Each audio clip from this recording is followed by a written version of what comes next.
Mesdames, Messieurs, bonsoir et bienvenue dans Politique à la carte, votre rendez-vous hebdomadaire d'analyse, de décryptage de l'actualité politique en République démocratique du Congo. Ce soir encore, nous allons nous retrouver pour parler de ce qui fait la une. C'est notamment au niveau de l'Assemblée nationale, l'Union. Donc la plateforme au pouvoir qui s'est concertée avec les primaires organisées pour désigner le candidat unique de l'Union sacrée pour la nation à ce poste-là, donc le président de l'Assemblée nationale. Donc c'est Vital Kamerhe qui a gagné ces primaires-là et qui d'office est candidat unique à ce poste de président de l'Assemblée nationale. Nous allons quand même revenir sur tout cela, sur les primaires, sur les enjeux au niveau de l'Assemblée nationale, mais aussi nous allons parler de ce gouvernement, le gouvernement Toulouka qui s'est fait encore attendre jusque-là. On a parlé des consultations, on a eu à entendre c'était pratiquement à la fin, mais jusque-là, il n'y a pas encore de gouvernement. Pourquoi ça traîne? Qu'est-ce qui ne va pas? Est-ce que c'est un problème de partage de postes du gâteau qui pose problème à ce niveau-là? Nous allons essayer un peu de nous projeter là-dedans, d'en savoir un peu plus. Et en deuxième partie de l'émission, nous allons parler des élections prévues pour ce 29 avril, l'élection des sénateurs, des gouverneurs, des vice-gouverneurs dans différentes provinces de la République démocratique du Congo. Et nous allons nous apaisantir sur la province du Haut-Katanga avec tous les enjeux, les candidats en lice et tout ce qu'il y a autour de ces élections des gouverneurs et vice-gouverneurs ainsi que des sénateurs. Alors pour en parler, vous le savez, je ne suis pas seul, je reçois toujours la majorité ainsi que l'opposition sur ce plateau. C'est dans ce cadre que je suis en train de recevoir Jean Kaloumé, il est au cadre de l'UNC et de Vital Kamerhe. Bonsoir et bienvenue dans Politique à la carte. Bonsoir M. Narcisse, bonsoir à mes amis co-débatteurs et surtout bonsoir à tous nos téléspectateurs. Voilà, juste à côté de vous, voilà, il y a Héritier Maïla, il est analyste indépendant, voilà, des partis un peu de toutes ces partis pris, partisanes, politiciennes. Bonsoir et bienvenue dans Politique à la carte. Merci, bonsoir Narcisse, bonsoir également aux téléspectateurs de Malaika. Et enfin, Maître Mohamed Eyinga, il est voilà, président provincial de Envol de Delhi et Sessanga, donc dans l'opposition. Bonsoir et bienvenue dans Politique à la carte. Bonsoir Monsieur Narcisse, je suis le président fédéral Vide Lumbashi. Merci de l'honneur que vous nous faites en nous associant à cette pertinente émission, au cours de laquelle nous allons échanger certainement autour de différentes questions d'intérêt général. Bonsoir à mes co-débatteurs et bonsoir aux honorables téléspectateurs. Voilà, c'est déjà le décor est planté. Nous commençons directement avec notre premier sujet. Assemblée nationale, Vital Kamerhe, candidat unique de l'Union sacrée pour le poste de président de l'Assemblée nationale. Voilà, je commence avec vous, UNC, Jean Kaloumé. Voilà, c'est quoi votre appréhension par rapport à cette élection-là? Merci d'emblée, M. Narcisse, pour cette question. Nous, à INC, d'abord, nous avons accueilli cette élection avec une forte joie. La joie pour dire quoi? La joie de remercier d'abord le chef de l'État qui a voulu que l'honorable Vital Kamerhe soit élu comme président le seul candidat de la présidence au niveau national, de l'Assemblée nationale. Président de la République. Certainement. Ce n'est pas le choix des députés qui ont participé au C'est moi qui ai la parole, M. Narcisse. C'est vrai que c'est moi qui la distribue. Oui, oui. Merci beaucoup, M. Narcisse. Vous devez savoir que le choix de l'honorable président, l'honorable Vital Kamerhe, c'était le premier choix du chef de l'État. Comme c'était le choix du chef de l'État dès le premier jour, le chef de l'État lui avait demandé de ne pas continuer les affaires courantes. Et il lui a demandé si vous pouvez aller à l'Assemblée nationale. Mais nos amis se sont retrouvés aussi, nous sommes dans un pays démocrate, et la démocratie prime, comme c'est le pouvoir du peuple par le peuple pour le peuple. Nos amis ont demandé aussi s'ils pouvaient aussi briguer les mêmes postes comme candidat de l'Union sacrée au niveau de l'Assemblée nationale. Alors qu'est-ce que le chef de l'État devrait les partager? Or, ce sont des enfants de la maison. Qu'est-ce qu'il devrait dire?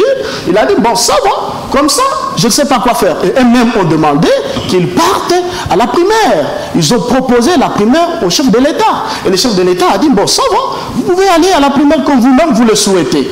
Ils sont allés à la primaire et c'est l'honorable Vital Kamerhe qui a été élu et qui a donc la majorité de nos élus, des députés nationaux, ont vu que non, c'est le messier qui peut quand même répondre aux attentes et aux déshydratants de la population, en général de la RDC. Et ils ont renouvelé cette confiance parce que vous devez le savoir que ce n'est pas pour la première fois qu'il va briguer ce poste ou bien qu'il sera à ce poste-là. Ça sera pour la deuxième fois. Donc c'est la démocratie qui est en train de généraliser les affaires de la RDC.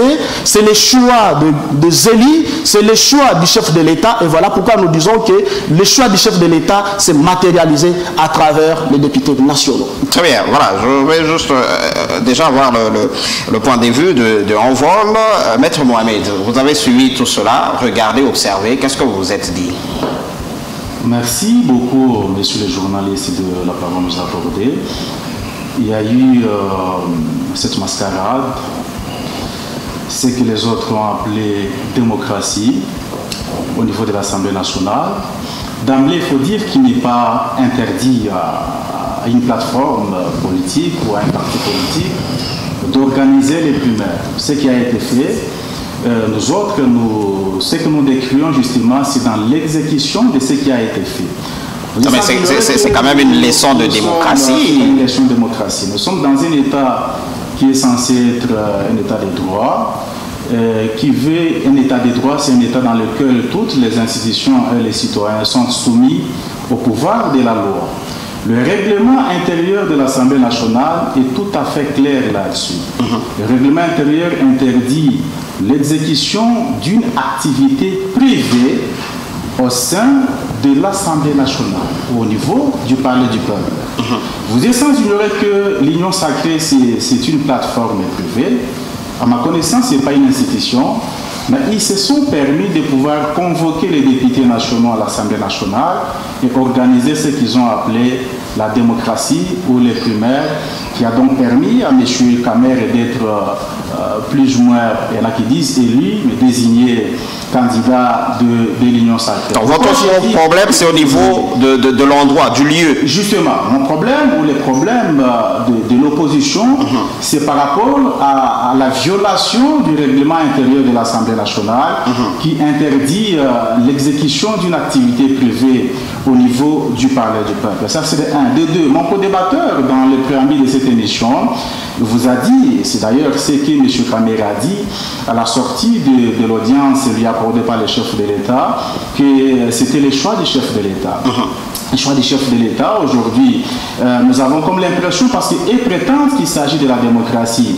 Quand on parle de la démocratie, il faudrait qu'il y ait effectivement l'exécution de la séparation des pouvoirs.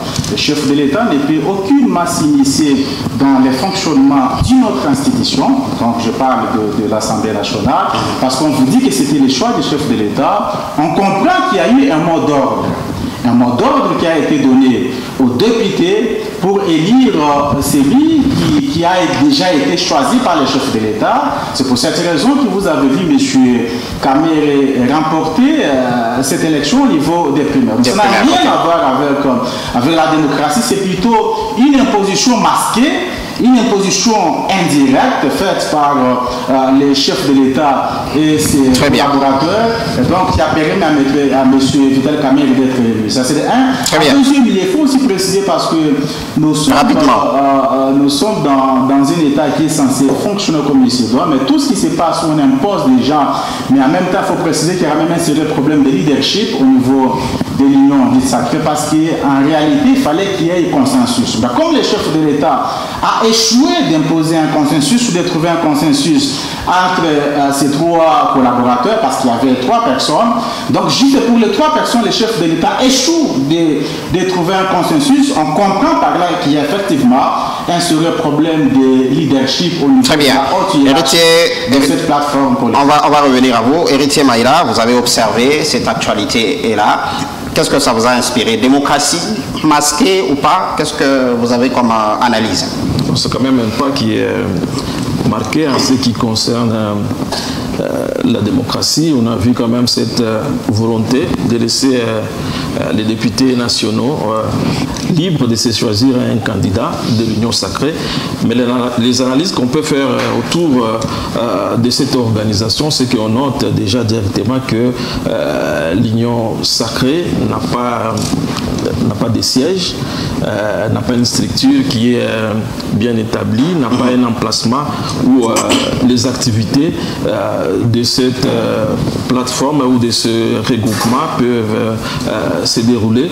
On constate aussi qu'il s'agissait là d'un membre de Présidium, deux membres de Présidium qui étaient déclarés comme candidats, ainsi que l'honorable Bahati Lukwebo, qui est aussi un poids lourd, non de moindre dans l'Union sacrée. Et du coup, le choix était difficile pour qu'on puisse désigner un candidat unique de l'opposition. Peut-être la voie de sortie, c'était l'organisation de cette élection primaire. Mais en suivant cette élection primaire, on note déjà directement que Vital Kamerhe ne fait pas l'unanimité au sein de l'Union sacrée.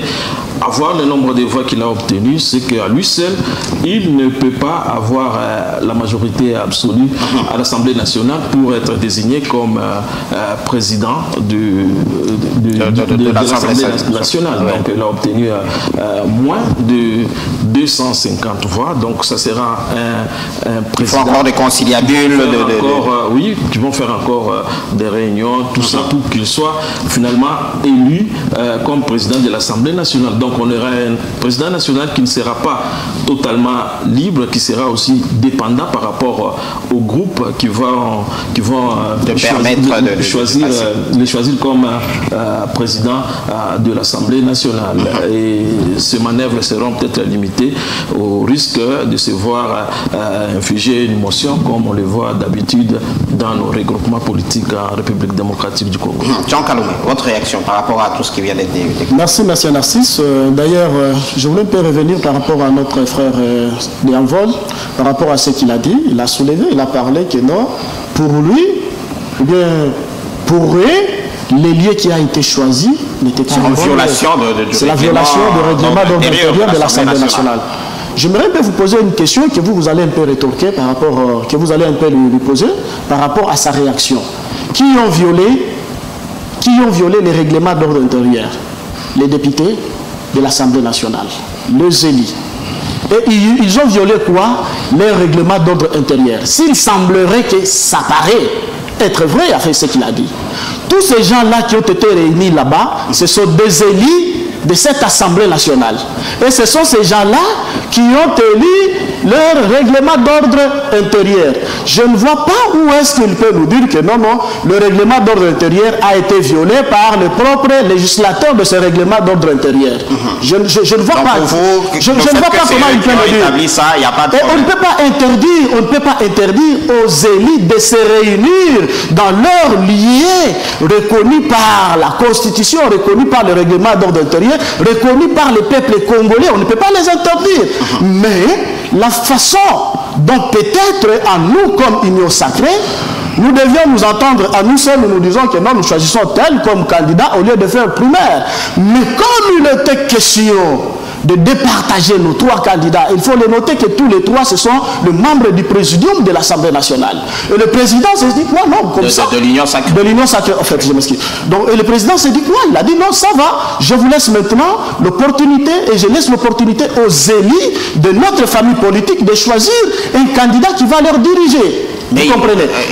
Il y avait déjà un choix du chef de l'État. Il y avait un choix du chef de l'État, mais le choix du chef... Il n'y a pas eu mot d'ordre disant, bon, allez là-bas, vous il n'y a pas eu un mot d'ordre. Sinon, au contraire, les élus nationaux de l'Union sacrée ont vu les critériums qui devraient le faire parvenir au niveau du perchoir. Le président de la République a choisi l'honorable Vital Kamerhe. Mais les deux autres n'ont pas compris le choix du chef de l'État. Et le chef de l'État ne devrait pas les abandonner. Voilà pourquoi il les a dit. Alors, allez, que le meilleur gagne. Et le même jour, le soir là, je vous retourne la parole. Et le même jour là, voilà pourquoi vous avez vu l'honorable Vital Kamerhe, après qu'il soit élu comme le seul candidat de l'Union sacrée, et le chef de l'État l'a appelé pour aller lui remercier et le féliciter. C'est-à-dire quoi? Le président, donc les élus nationaux ont répondu au choix du chef de l'État. Dès le départ, il y avait le choix du chef de l'État. Est-ce qu'aujourd'hui, Vital Kamerhe fait l'unanimité? Il fait l'unanimité. S'il ne faisait pas l'unanimité, il ne devait pas être élu. Regardez la démocratie avec laquelle ces élections se sont organisées comme les élections du primaire. L'honorable Vital Kamerhe passe avec 183 voix. L'honorable Mbosso passe avec 113, il échoue avec 113 voix. Et l'honorable Batil Kwabo avec 69 voix. Regardez que donc vous allez comprendre que l'élection était serrée. L'élection était serrée, donc il y a les élus qui ont donné la chance à l'honorable Vital Kamerhe. Il y a les élus qui ont donné la chance à l'honorable Batil Kwabo. Il y a les élus qui ont donné aussi la chance à l'honorable Mbosso. Et vous allez comprendre que nous étions malins de notre côté en faisant le PSR, parce que c'est le PSR qui nous a sauvés et c'est le PSR que beaucoup de gens ignorent. Merci. Très bien. Maître Mohamed et puis Héritier Maïla. Merci beaucoup. Je constate qu'on fait une confusion entre l'unanimité et la majorité, parce que M. Kamerhe a effectivement obtenu la majorité, il a eu plus de voix que les deux autres challengers, mais M. Kamerhe ne fait pas l'unanimité. Ça, c'est une question d'État. Je voudrais aussi rappeler ici, parce qu'on nous a laissé entendre que les députés peuvent violer le règlement comme ils le veulent. Je voudrais rappeler que le règlement intérieur est opposable aux députés. Donc les députés sont dans l'obligation de pouvoir observer scrupuleusement le règlement qui est déclaré conforme à la Constitution par la Haute Cour. Ça serait un. De deux, vous dites, mais qui a violé la Constitution? Mais qui vous disent aussi, mais qui a convoqué cette plénière? Monsieur Kabouya, qui a convoqué cette plénière, à quelle qualité au niveau de l'Assemblée nationale? C'est un simple député. Et à ma connaissance, il y a tout un bureau qui est là, et lequel bureau a, si vous voulez, dans ses attributions, le pouvoir de représenter l'Assemblée nationale jusqu'à celle qui sera mise en place, un bureau définitif. M. Kabouya ne peut aucunement engager l'Assemblée nationale. Et même quand vous lisez les communiqués portant convocation de cette réunion, il l'a fait en qualité du représentant du présidium de l'Union sacrée. Mais est-ce que vous ne cherchez pas des poux dans la tête d'un chauve en cherchant, bon voilà, ils ont violé le règlement, parce qu'en fait c'est une leçon de démocratie que l'Union sacrée a infligée à la classe politique congolaise. Monsieur Narcisse, moi je ne viens pas raconter des histoires ici, je viens vous parler des faits réels et je vous parle de ce qui existe et qui peut être vérifié. Et comme je le disais, M. Kabouya, en convoquant cette réunion, il a fait en qualité du présidium, effectivement, de l'Union sacrée. Et à ma connaissance, l'Union sacrée ne fait pas partie des institutions reconnues dans notre pays. C'est un fait privé. C'est pour cette raison que je vous ai dit que c'est une activité privée, bien que réunissant certains députés, parce qu'il n'y avait pas que des députés. J'ai vu M. Bemba dans la salle. Est-ce que M. Bemba est-il député? C'est pour vous dire effectivement, c'est quelque chose qui a été organisé, un fait privé organisé par une plateforme qui est aussi privée, qui n'a rien à voir avec l'État, mais dans la salle, si vous voulez, de l'Assemblée nationale, en violation du règlement intérieur de cette réunion. Parce que nous parlons... Mais on a vu quand même dans cette salle abriter les grandes réunions, la francophonie, ce ne sont pas des activités parlementaires, ça. Mais la francophonie, c'est une activité organisée par les gouvernements de la République, vous le savez. Et à ma connaissance, le gouvernement fait partie des institutions, ce qui n'est pas le cas avec l'Union dite sacrée. Très bien. Héritier Mike. Alors, ce que moi je souhaite, c'est que prochainement, s'il y a aussi réunion, par exemple, des députés nationaux de l'opposition, qu'ils puissent avoir aussi accès dans la salle des plénières pour qu'ils puissent... Question d'être équitable. Tenir les réunions et ainsi on dira que c'est équitable et il n'y a pas de problème. Alors, je reviens à ce que mon frère de l'INC disait, que c'était le choix du président de la République, ce que ça me renvoie à dire que même le président de la République ne fait pas l'unanimité unanimité au sein de l'Union sacrée. Parce que si c'était réellement son choix, on devrait avoir tous les députés voter pour Vital Kamerhe. Ce qu'ici on doit comprendre, c'est que pour que Vital Kamerhe puisse passer comme président de l'Assemblée nationale, il aura besoin de voix supplémentaires. Et ces voix supplémentaires, où est-ce qu'il va les trouver? C'est du côté de ceux-là qui ne l'ont pas choisi comme candidat unique. On a vu déjà la réaction de Mbosso pas très chaud. Il sera obligé de collaborer des grèves de force avec ces deux challengers, et du coup ça ne lui donne pas la position de faire l'unanimité au sein de l'Union sacrée, et je le vois déjà comme étant un président qui pourra être secoué de temps en temps par ses collègues. Très bien. Votre dernier mot sur ce sujet, comme ça on passe à l'autre, on parle du gouvernement. Monsieur Narcisse, vous êtes sans ignorer que le chef de l'État, il est le président de la République. Il est là comme le bon fonctionnement de l'État. Il va jouer ce rôle-là. Ça veut dire quoi? Le chef de l'État a été élu par la population congolaise, dans l'ensemble de la RDC. Et d'ailleurs, c'était pour notre première fois où on a vu un président être élu avec plus de 73%.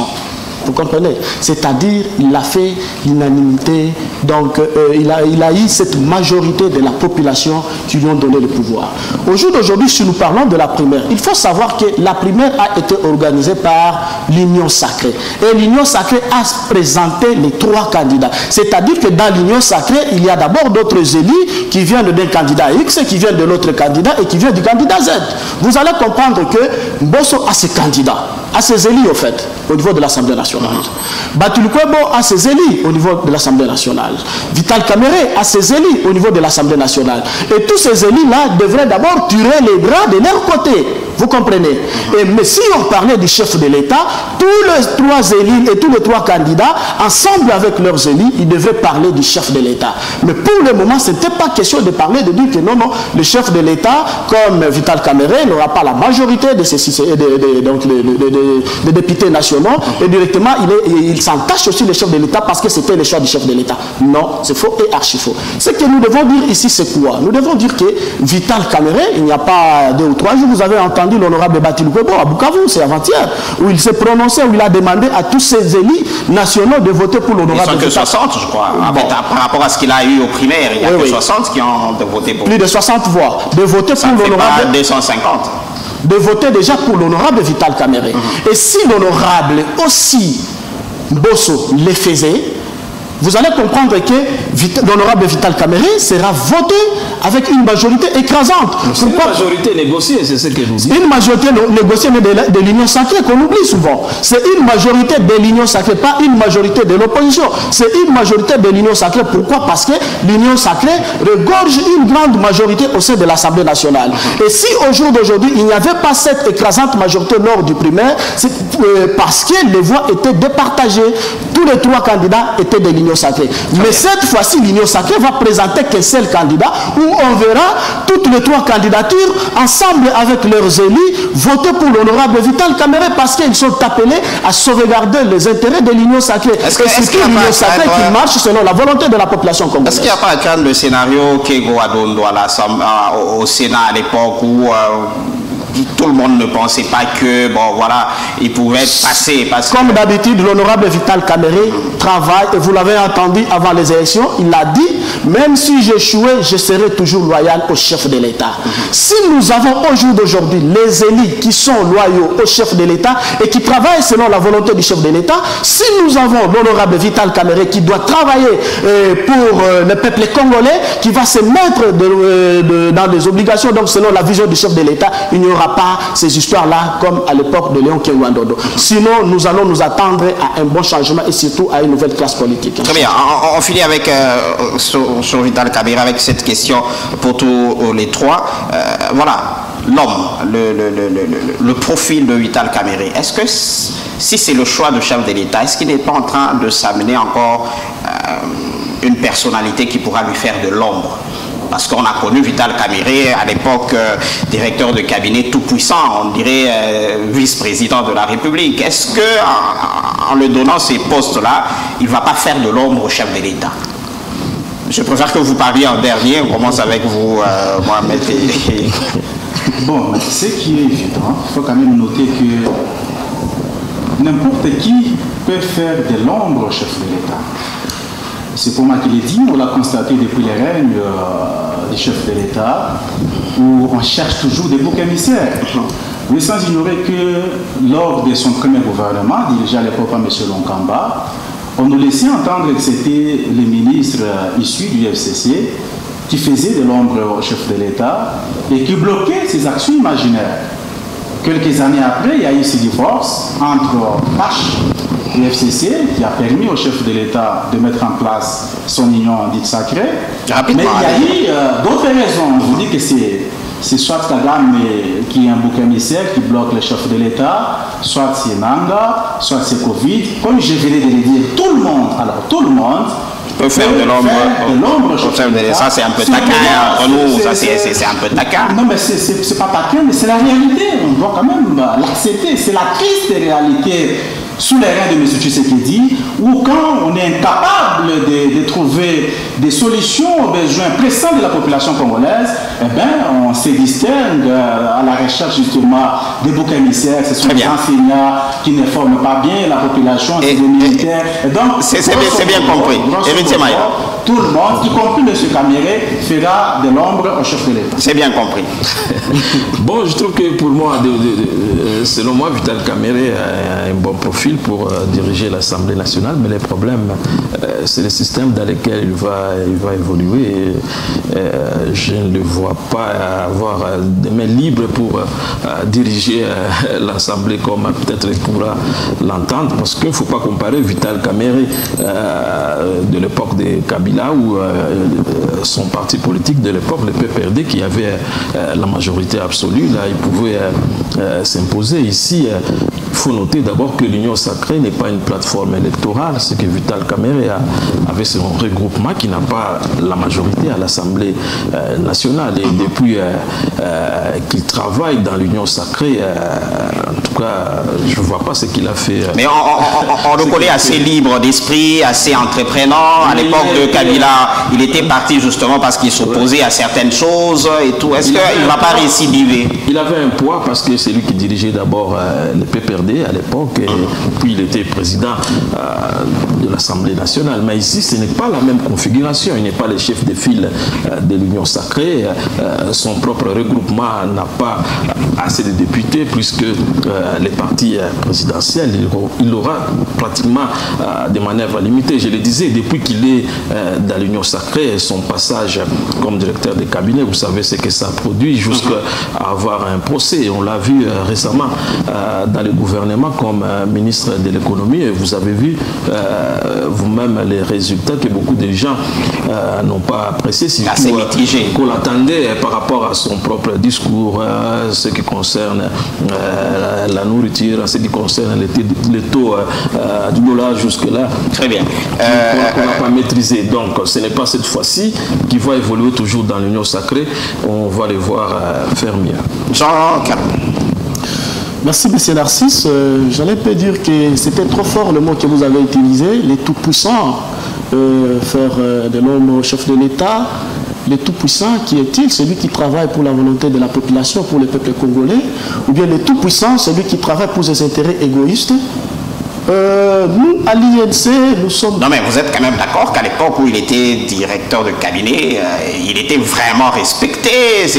Heureusement, c'est ça le terme que vous deviez avancer, au lieu de dire le tout-puissant, au lieu de faire de l'homme. Non, non, pas fâché, mais dans le sens quand même de recadrer certaines choses. Tout à fait. L'honorable Vital Kamere a toujours été très loyal, et je l'ai même dit ici qu'il a prononcé son discours avant des élections, il a dit que non, même si j'échouais, je serai toujours loyal au chef de l'État. Ça n'a pas commencé au jour d'aujourd'hui. Vous allez constater tous les trois candidats là, et tous les trois candidats qui ont concouru aux élections de la primaire, vous savez d'où ils viennent et où ils sont. Vous comprenez? En 2018, nous sommes allés à Jeanval. Nous nous sommes retirés de l'organisation qui a été faite là-bas parce qu'on avait compris que la majorité d'entre elles ne travaillaient pas pour le peuple congolais. Nous sommes allés au Kenya Le 24, un certain vendredi 24 novembre 2018, nous avons organisé, nous avons créé les cas pour le changement, les caches. Et là, Vital Kamerhe était fidèle au chef de l'État. Il avait accepté de laisser tout au candidat chef de l'État, Félix Tshisekedi, aujourd'hui président de la République. Il était loyal. Arrivé avec nos accords là-bas, où Vital Kamerhe, si le président Félix devait passer comme président, le président Vital Kamerhe devait passer comme le Premier ministre. Et arrivé au Peshwa, arrivé là-bas, on lui a demandé d'être directeur de cabinet. Il s'est incliné, il était fidèle, il était loyal. Ce n'est pas pour la première fois, mais la dernière fois. Après ce moment-là, l'honorable Vital Kamerhe a été poursuivi pour le procès de 100 jours. Vous êtes sans ignorer, il a dit « Je préfère de mourir à Makala que de libérer les secrets d'État ». Là, il a montré toujours la fidélité et la loyauté envers le chef de l'État. Après ce moment-là, il était nommé comme ministre. Non, malgré la prison, malgré... Je reviens. Non, c'est pour donner l'historique pour que les gens comprennent que ce n'est pas au jour d'aujourd'hui qu'on peut demander à l'honorable Vital Kamerhe comme président ou bien candidat de l'Assemblée nationale d'être fidèle ou bien loyal au chef de l'État. Donc ça, vous allez comprendre que même en étant vice-premier ministre de l'économie, le chef de l'État lui a demandé de ne pas avancer avec, ou bien de ne pas contribuer avec, donc d'avancer avec le gouvernement sortant, hein, donc l'affaire courante, c'est ça le terme, l'affaire courante, et il a été loyal, il a tout laissé. Il est parti à l'Assemblée nationale. Le chef de l'État lui a demandé d'être candidat et ça s'est matérialisé au jour d'aujourd'hui. Ce n'est pas au jour d'aujourd'hui, je dis ça à tous nos amis, que ce soit de la majorité, que ce soit de l'opposition, ce n'est pas au jour d'aujourd'hui qu'on peut demander à l'honorable Vital Kamerhe d'être loyal ou bien d'être fidèle au président de la République. Il l'a témoigné en même temps et il le témoignera toujours tant qu'il sera comme président de l'Assemblée nationale. Voilà, c'est depuis plusieurs semaines déjà que Judith Toulouka Soumino a été nommée Premier ministre. Elle a entamé des consultations en vue de former le gouvernement, mais jusque-là, ça traîne encore, ça tarde encore. Qu'est-ce qui se passe exactement? C'est quoi le problème? Je commence avec vous, Héritier Maïla. Pour vous, c'est quoi? Qu'est-ce qui est à la base de ces temps perdus? Bon, on attend d'abord le bureau définitif à l'Assemblée nationale qui n'est pas encore installé. Même si elle s'est précipitée de faire sortir le gouvernement, elle sera obligée d'attendre le bureau définitif pour que finalement le gouvernement puisse être présenté à l'Assemblée nationale et qu'on puisse, l'adopter. Mais à part ça aussi, c'est question aussi des regroupements politiques qui sont là pour se partager les pouvoirs. Et ça va retarder l'état de savoir qui aura combien de ministères, quels sont les gens qu'on doit placer. Et tout ça, ça va nous ramener à avoir un gouvernement éléphantesque, comme on le dit toujours, avec beaucoup de ministres et beaucoup de ministères fantaisistes qui se recoupent parfois. Parce qu'à quoi ça sert d'avoir un ministre, par exemple, de réaménagement du territoire, alors qu'il y a un ministre chargé des infrastructures? À quoi ça sert d'avoir un ministre des Affaires sociales alors qu'il y aura un ministre des Affaires humanitaires? Donc c'est resté comme ça en République démocratique du Congo, avec beaucoup de regroupements. Finalement, on cherche à se partager des postes et on a beaucoup de ministères. Ici, en République démocratique du Congo, si on se rappelle bien, avec la coalition, par exemple, CONACO de Moïse Tshombe, qui était aussi une plateforme électorale qui regroupait beaucoup de partis politiques.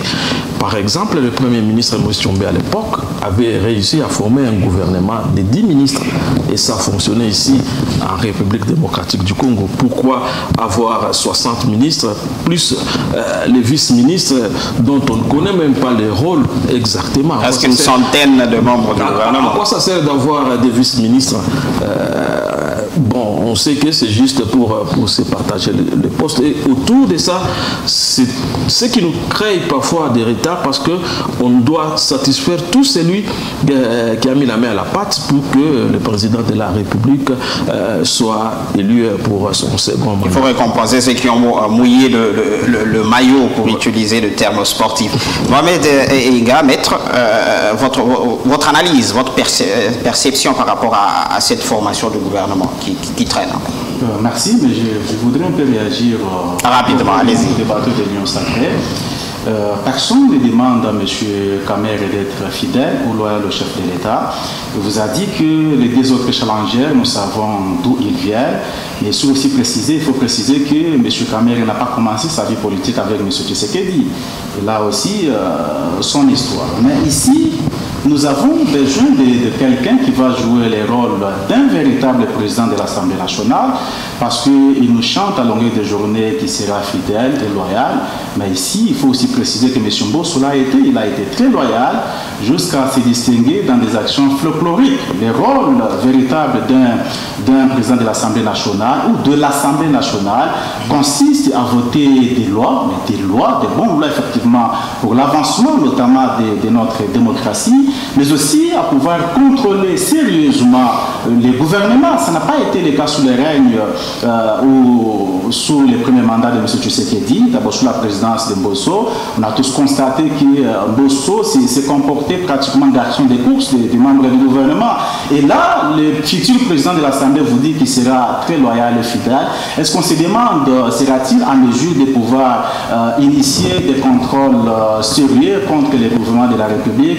Et déjà que lui-même, on sait quand même l'histoire, c'est vrai qu'il a des qualités pour diriger cette Assemblée nationale. Mais sans ignorer qu'il a été cité aussi, il y avait même un procès organisé à l'époque pour des malversations financières. Il a été blanchi, mais personne n'a su justifier des millions de dollars qui ont été décimés dans ces projets sans... Non mais au moins lui a été blanchi. Quel projet a été conçu par ses proches collaborateurs, dirigé par M. Kamere, exécuté par eux-mêmes, ils se sont permis sans réunir honte de pouvoir s'auto-évaluer. Donc nous avons besoin d'une Assemblée nationale dirigée par quelqu'un qui va jouer son rôle comme il se doit, tout en privilégiant aussi les principes sacro-saints de séparation des pouvoirs. Très bien. Et non quelqu'un... Allez-y à la question, on a compris votre point de vue. Allez-y à la question, gouvernement.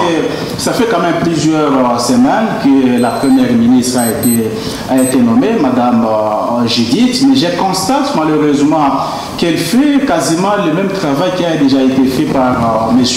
Kabouya. Je sans ignorer qu'après la prestation de serment du chef de l'État, il avait désigné Kabouya comme informateur. Et ce dernier avait présenté son premier rapport et le chef l'avait demandé de rentrer et parfaire ces rapports. Il y en a qui parlaient d'ailleurs de la formation, du rôle du formateur, mais on constate que la dame a commencé à consulter tout le monde. Dernièrement, j'ai même été estomaqué d'entendre qu'elle a consulté les membres de SOCODA, donc la Société congolaise des droits d'auteur, elle consulte les représentants des handicapés, elle consulte pas tout le monde. On se pose la question, est-ce que c'est réellement ce qu'elle est censée faire actuellement? Parce que le gros du travail a déjà été fait par l'informateur qui a identifié la majorité et il ne pouvait effectivement que faire sa proposition et soumettre à qui des droits pour nomination. Mais tout ce qu'elle fait là, apparemment, nous avons comme l'impression que cette dame ne sait pas en réalité ce qu'elle doit faire. Parce qu'il y en a quand même qui ont estimé, certes, qu'elle peut avoir des compétences, mais il faut préciser que la dame a joué un rôle clé dans les gouvernements, occupé un poste stratégique dans les gouvernements de M. Samaloukonde II. Elle était ministre du plan et vous êtes censuré que le ministère du plan, c'est le moteur de tout gouvernement, mais c'est un gouvernement qui a lamentablement échoué. Quand vous prenez le moteur qui était censé jouer son rôle comme il se devait et que ce gouvernement a échoué et vous confiez cette responsabilité à la personne qui a échoué, on se demande si réellement dans ce pays on constate effectivement ce qui se passe parce qu'il y a quand même beaucoup d'urgences. Nous avons affaire à un État où les urgences sont quasiment dans tous les secteurs de la vie nationale, mais on a comme l'impression que ceux qui nous gouvernent vivent sur la planète Mars et donc ne maîtrisent pas les réalités socio-économiques que nous vivons chez nous en RDC. Jean-Claude. Monsieur Narcisse, sur ce plateau, vous allez le constater ensemble avec moi que nous sommes blacouboulés par notre frère de Envol, qui avec nous ici, vous nous avez présenté qu'il est le secrétaire fédéral de la ville de Lubumbashi, c'est Envol. Mais je suis étonné de le voir et de le constater. Il s'est fait comme rapporteur ou bien porte-parole de Mbosso sur ce plateau. Il est en train de louer le haut fait de Mbosso sur ce plateau ensemble avec nous, alors qu'il n'est ni même pas rapporteur ou bien porte-parole de Mbosso. Et bon, J'ai compris, il est en manque de positionnement, il a besoin que quand cette information parviendra à l'honorable Mbosso, qu'il soit aussi là où il sera. Je l'ai compris. Bon, en ce qui concerne ici, sur ce plateau, nous parlons du retard du gouvernement Judith Suminwa. Vous allez comprendre qu'à l'Union sacrée, le seul retard est dû grâce au critérium. Nous avons besoin de ministres, de vice-ministres qui vont répondre aux attentes de la population. Si la dame n'a pas encore réussi les critères d'un bon ministre qui doit répondre à l'appel de la population, aux déshydratats de la population, le gouvernement ne sera jamais sorti. Mais si la dame d'ici 2 ou 3 jours, elle conçoit que non, il y a maintenant des gens qui peuvent répondre aux attentes de la population, vous allez voir, elle va nous donner et le président va nous publier le gouvernement. C'est tout ce que chez nous à l'Union sacrée, on n'a pas beaucoup à dire, c'est-à-dire nous attendons que les gens répondent au critérium de la population, c'est le seul fait. Est-ce que ça signifie quelque part que voilà, les compétences sont rares à l'Union sacrée? Parce que les compétences ne sont pas rares à l'Union sacrée, ou sinon les compétences sont là, mais quelles compétences qu'on veut? Nous les avons remarquées dans le mandat passé, dans le gouvernement passé. Il y a les gens qui disaient au chef de l'État, non, moi je peux faire ceci, moi je suis capable de ça, mais lorsqu'il a été nommé comme ministre, vice-ministre, vous avez vu les résultats. Même au jour d'aujourd'hui, il y a ceux qui parlent, non, tel ministère n'a pas satisfait aux attentes de la population, tel ministre n'a pas satisfait aux attentes de la population. Alors le chef de l'État a compris que non, cette fois-ci je dois avoir vraiment de meilleurs ministres qui vont répondre aux attentes de la population et surtout qui vont travailler selon la vision, selon ma vision. Il n'y a pas longtemps, le mandat passé, nous étions avec Union Sacrée qu'on a créé ensemble avec l'opposition. Notre ami de l'opposition qui a bâti campagne avec Moïse Katoubi ne doit pas me contredire. Nous avons fait cette Union Sacrée ensemble avec eux.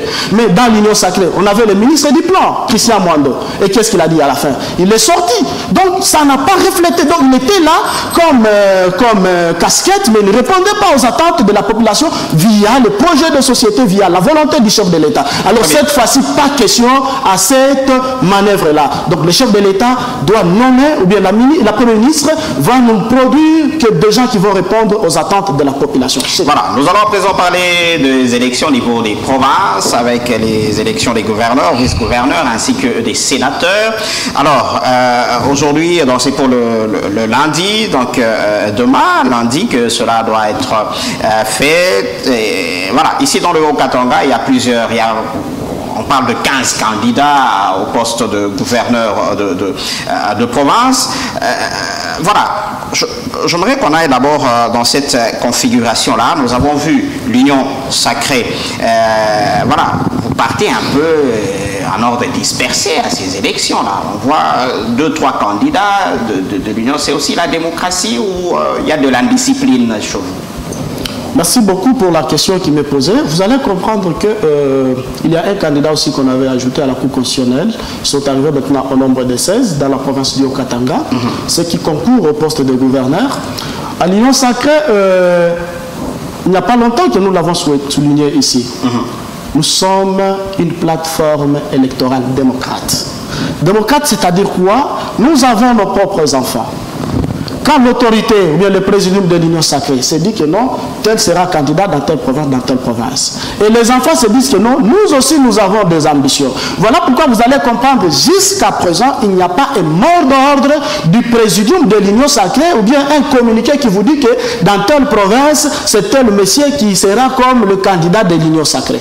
Mais le parti ou bien les formations politiques qui sont dans l'Union sacrée ou bien le regroupement politique qui sont dans l'Union sacrée, ils se forment maintenant 5 ou 3 regroupements, 4 ou 3 partis, ils soutiennent la candidature de quelqu'un et de X ou de Z. Je vais vous donner un exemple. Ici, vous allez comprendre qu'un exemple dans la ville de Lubumbashi, par exemple, dans la province du Haut-Katanga, au sein de l'IDPS, il y a ceux qui soutiennent Kiaboula, il y a ceux qui soutiennent Juste qui est là, il y a ceux qui soutiennent Bavon, il y a ceux qui soutiennent donc Kanfoua, vous comprenez. Donc au sein même de l'IDPS, c'est-à-dire qu'il n'y avait pas un mot d'ordre, on a laissé donc la primaire aux élus provinciaux de se choisir qui ils veulent. Est-ce que c'est pas un peu du désordre ça? Ce n'est pas un désordre. Dans votre maison, vous avez 5 enfants. et que l'enfant là vous dit que non, moi je vais étudier à Aïmara par exemple. Et les trois autres vous disent que non, papa, nous aussi nous allons étudier à Aïmara. Vous allez les interdire, mais vous allez dire que bon, ça va, comme ça, partez étudier à Aïmara. Celui qui sera fort, il va continuer jusqu'à la fin. Celui qui sera faible, il va échouer, il va dire que non, non, papa, vu la distance, moi je ne saurais pas aller à Aïmara. Très bien. Mohamed Yenga, votre lecture, vous les observez. C'est vrai, il y a quelques candidatures de l'opposition, là aussi au niveau du gouvernorat du Haut-Katanga. Quelle est votre lecture par rapport à tout ce qui se passe autour de ces élections?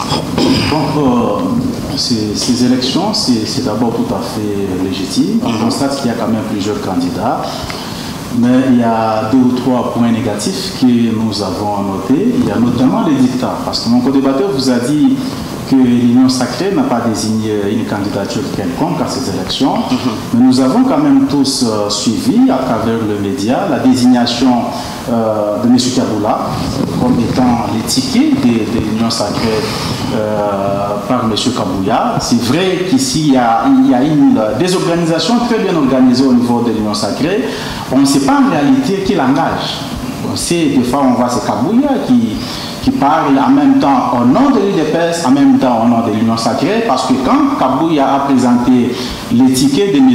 Kaboula Kinshasa ensemble avec l'actuel président de l'Assemblée provinciale, M. Michel Kaboué, qui a été élu, mais Kabouya a dit que c'est les tickets de l'Union sacrée.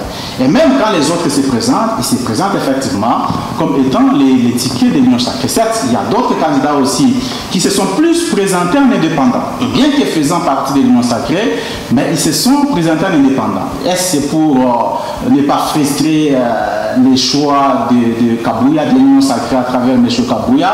Personne ne le sait. Mais on constate effectivement qu'il y a ces dictats. Ce n'est pas seulement dans la province du Haut-Katanga, c'est quasiment dans toutes les provinces où on a vu M.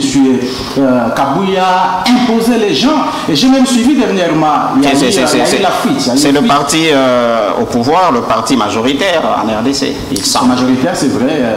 J'ai suivi quand même les informations par rapport à la réunion qu'il a organisée dernièrement avec les députés provinciaux de Kinshasa, où il menace les députés en disant que nous avons des moyens de pression politique et judiciaire pour faire invalider tout celui qui va s'opposer à notre choix. Ça fuitait cette information. C'est pour vous dire qu'effectivement, ça n'a rien à voir avec la démocratie. Il y a certains dictats qui est là, mais tellement qu'il y a une désorganisation très bien organisée, ils ne savent pas comment trouver un consensus. Déjà que le chef de l'État n'a pas réussi à trouver un consensus par rapport à ses 3 alliés, à comme plus forte raison Kabouya et les autres. Donc voilà, un autre élément c'est quand même cette dénonciation de la corruption.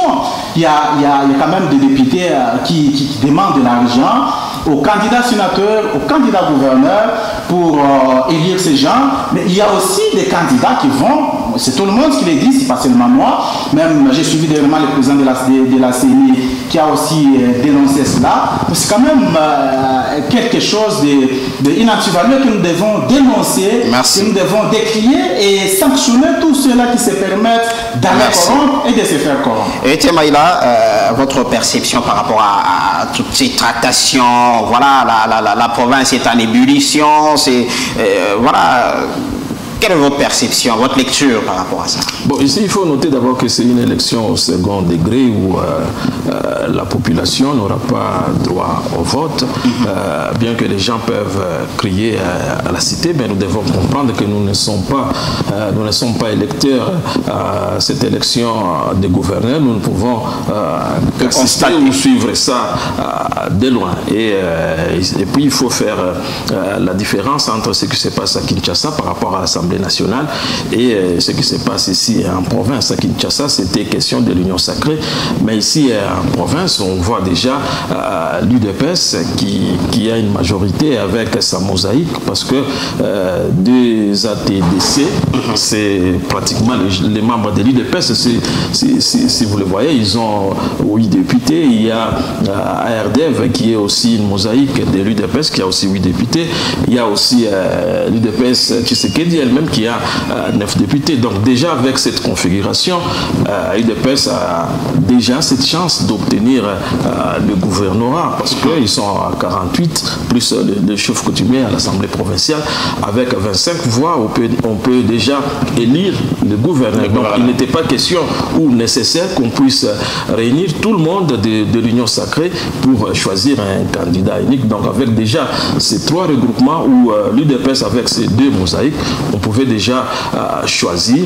Et c'est ce qui s'est passé autour de l'honorable Augustin Kabouya. On a vu, on a choisi l'honorable Michel Mwamba qui est passé. C'était déjà le test. Et tel que le décor est planté, on ne peut pas les proclamer jusque-là, mais on peut dire déjà que les candidats de l'UDPS part déjà favori à cette élection qui sera organisée ce lundi ici à Lubumbashi. Vous avez quelque chose à ajouter? J'ai d'abord quelque chose à revenir dans 30 secondes. Nous devons faire sortir des confusions au sein de la population. Les confusions sont dites quand les gens confondent l'honorable Augustin Kabouya comme secrétaire général de l'UDPS et l'honorable Augustin Kabouya comme membre du présidium de l'Union sacrée. Comment faire la différence? Parce que les gens font des confusions. Quand il fait des déclarations sur quand il fait une déclaration, les gens font des confusions. Oui. Quand il fait une déclaration que nous soutenons tel, par exemple, comme l'a fait à Kinshasa, pour le candidat Jacques Kiaboula ici, vous êtes sans ignorer que Jacques Kiaboula, il est l'autorité morale de Ardev qui est une mosaïque de l'IDPS. Et l'honorable Augustin Kabouya a le plein pouvoir de dire que non, notre candidat c'est tel. Et cela ne veut pas dire que directement, comme l'honorable Augustin Kabouya l'a dit que non, notre candidat dans la province du Haut-Katanga, c'est monsieur Kiaboula. Et là, c'est le candidat de l'Union sacrée. Non, il faut attendre un communiqué du présidium pour vous dire que non, le candidat de l'Union sacrée c'est tel. Ou sinon, le candidat honorable Jacques Kiaboula, il est candidat de la mosaïque de l'IDPS, pas du présidium de l'Union sacrée. Chez les chefs de l'État, chez le présidium de l'Union sacrée, on a laissé la primeur, on a laissé l'opportunité à tous nos amis, à tous les candidats qui veulent postuler, ou bien qui veulent aller comme candidat au poste de gouverneur dans chaque province, de les laisser libres. Voilà pourquoi on a de curiosité. L'UNC a un candidat dans le Haut-Katanga? Non, l'UNC n'a pas un candidat dans le Haut-Katanga. Okay. Mais l'UNC a d'autres candidats dans de différentes provinces. Ici, nous n'avons pas eu beaucoup d'intérêt pour postuler à ça. Pourquoi? Parce que nous nous sommes dit on n'a pas produit des élus avec le système d'essai électoral. On n'avait pas atteint l'essai. Alors voilà pourquoi on ne s'est pas imposé. Mais là-bas, nous avons intérêt. Je vois vouloir réagir, c'est logique ce qu'il dit, mais ce que moi je voulais peut-être ajouter, c'est que les députés provinciaux doivent jouer pleinement leur rôle en ce qui concerne la protection du gouverneur. Parce qu'aujourd'hui, le gouverneur, vraiment, ils n'ont pas de main libre pour gérer, et cette histoire, personne n'en parle. Si vous suivez ça de plus près, même pour se payer les balais, même pour se payer des papiers duplicataires, il faut toujours avoir l'aval de l'IGF qui joue pratiquement le rôle des chefs dans des provinces. Même si les gouverneurs doivent aller à mission, même s'ils ont des projets à initier, ils doivent toujours avoir l'aval de l'IGF. On a vu la gouverneure de Tanganyika sortir de ses gants et s'attaquer à l'IGF par rapport à ce sujet-là. Ça crée parfois des retards dans des exécutions de certains projets, mais le gouverneur, jusque-là, ils n'ont pas ce courage de dénoncer ces systèmes.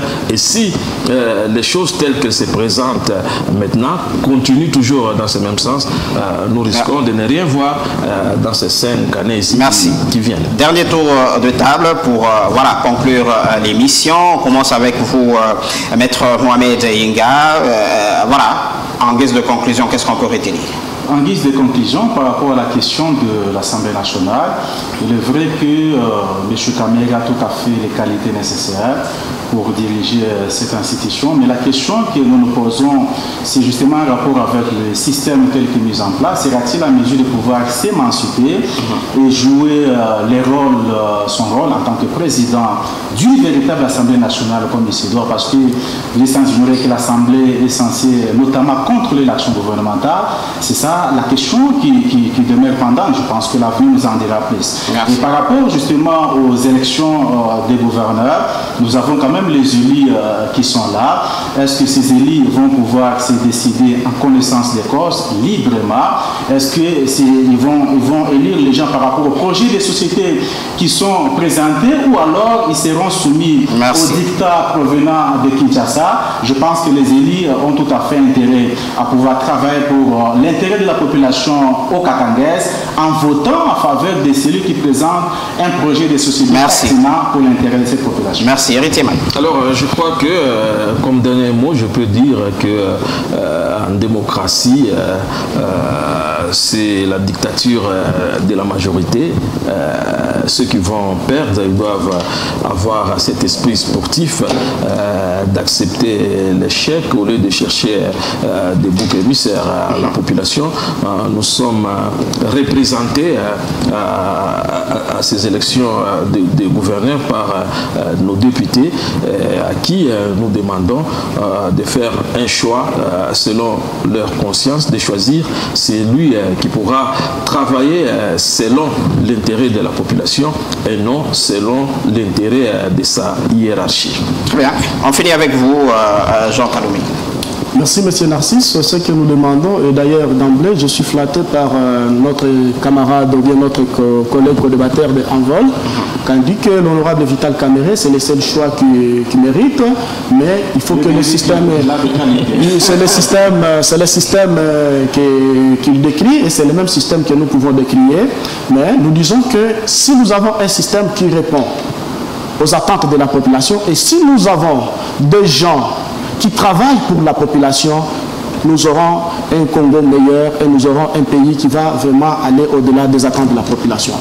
À ce qui concerne les élections de gouverneurs, vice-gouverneurs et de sénateurs, nous demandons seulement aux grands électeurs qui sont des députés provinciaux, par exemple dans la province du Haut-Katanga où nous sommes, donc de choisir un gouverneur, un sénateur qui va répondre aux attentes de la population.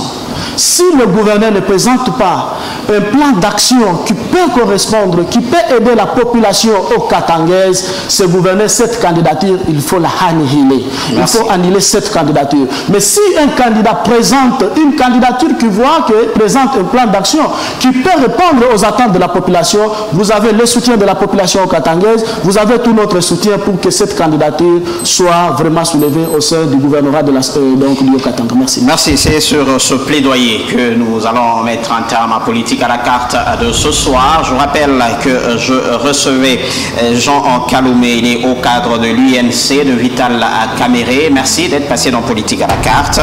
Merci, M. Narcisse, et surtout merci aussi à mes collaborateurs et merci aussi à tous nos téléspectateurs. Voilà, juste à côté de vous, Héritier Maïla, il est analyste indépendant. Merci à vous d'avoir accepté notre invitation. Merci également d'avoir pensé à moi. Merci également aux co-débatteurs pour ce débat qui a été vraiment tenu avec responsabilité, surtout avec respect mutuel.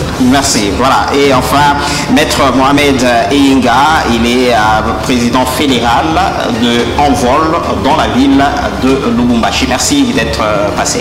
Merci, monsieur Narcisse. Merci aux honorables téléspectateurs. Merci aux éminents co-débatteurs avec qui nous avons partagé ces plateaux.